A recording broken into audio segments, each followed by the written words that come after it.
Hey guys, it's Yimbler, and today what I'm going to be doing is talking about the new, well not necessarily new, but the big game, The Forest. Now, it's in pre-alpha currently, so this is just my thoughts and opinions after playing a little bit of it. Let's go. It's a very popular game on the Steam Marketplace right now, and that I've had about an hour to play. The game at first seems like it's going to be pretty interesting, with a person taking a kid away and a crashed plane with random things all over the place for you to pick up and collect. The problem, though, do start once you begin to start crafting. The game has no real tutorial, which does add to the learning experience and makes figuring things out more exciting, but also what drives a lot of people away from the start because you're not going to be able to understand what's going on. The game has a few simple demands early on that you must follow in order to survive. These include things such as tasks, building a small shelter, and also making a fire.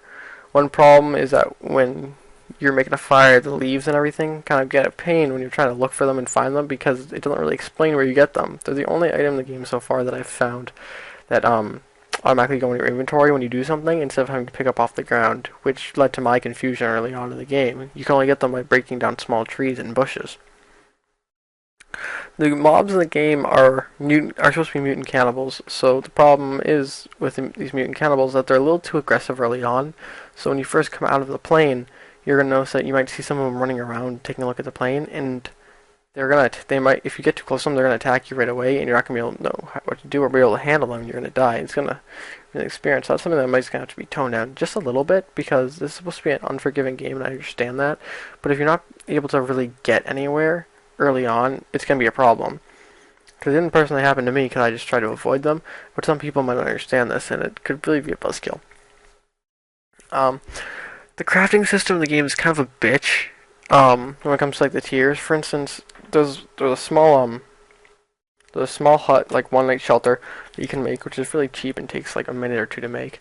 Then there's like a hunting shelter, which can make you maybe 5 or 6 minutes if you're looking for parts, getting confused, like I was in the very beginning. And then there's like the hut, which can take over an hour of farming, because you don't use the small stuff, you only use logs, and when you cut down a tree, you can only get up to 4 logs. You need, I think, like 62 or 64 logs. This can take a long time, especially since you can only carry one log at a time.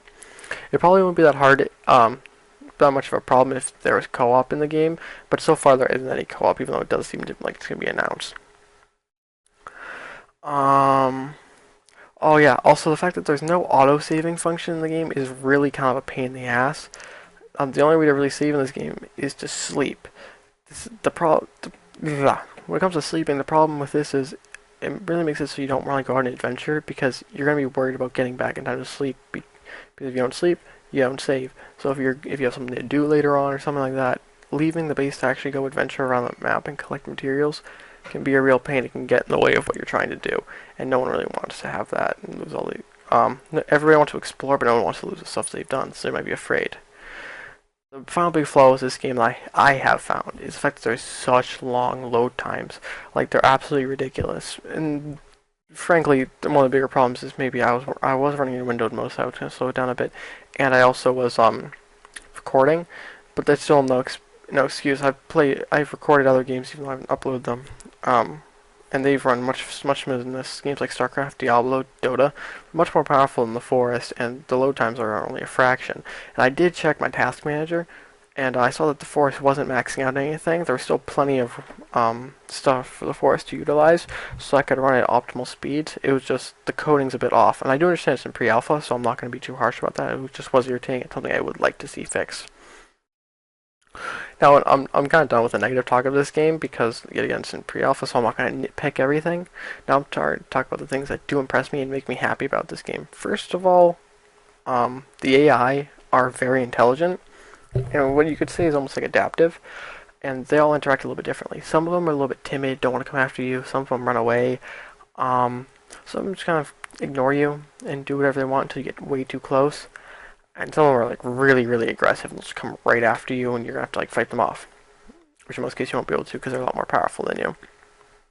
Um, yeah. So like for instance, when you meet them, they kind of act like a wolf pack. Like they protect each other. If you attack, and they'll adapt. So if you attack like the one in the middle, and there are two, they'll come at you from the sides, or like two of them will go to the right, one will go to the left. So you have to like turn, and then you'll get jumped. It's really interesting to see, and there were a few times where I'd be sitting in the middle of the woods, And then suddenly I find myself surrounded. They wouldn't just come from one side, even though I tried to see them originally. They try and sneak up, and they'll even climb up. I saw once they climb up trees and stuff like that. So you're really gonna have to be careful when you're going around. Another great thing about the game is the amount of pride you find when you craft something or build something. Like the molten cocktail, I think, or Molotov.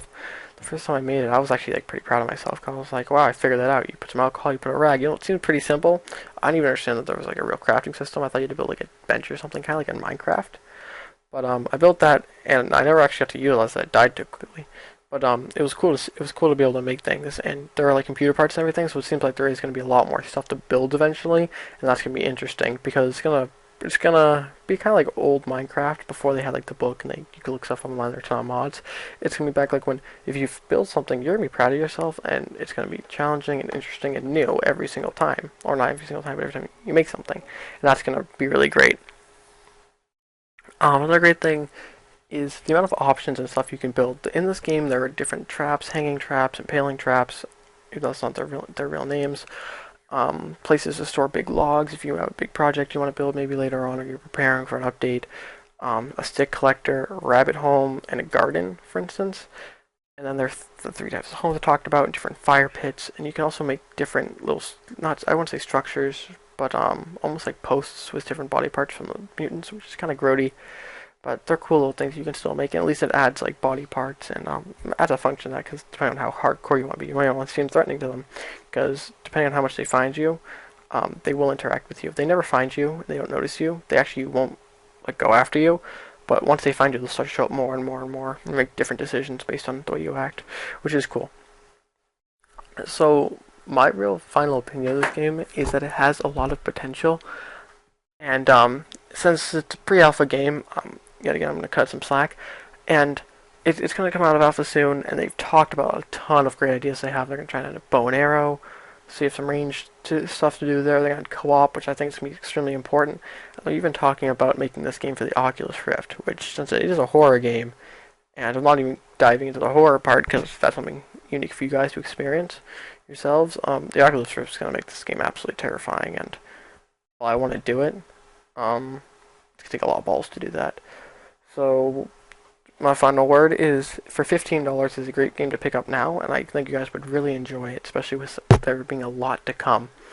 So please like, subscribe, and comment on your opinion of this video. Dislike it if you didn't find it very helpful, like it if you did, obviously. And I hope you have a great day, and hope you buy this game and enjoy it fully, just like I did. Thank you very much.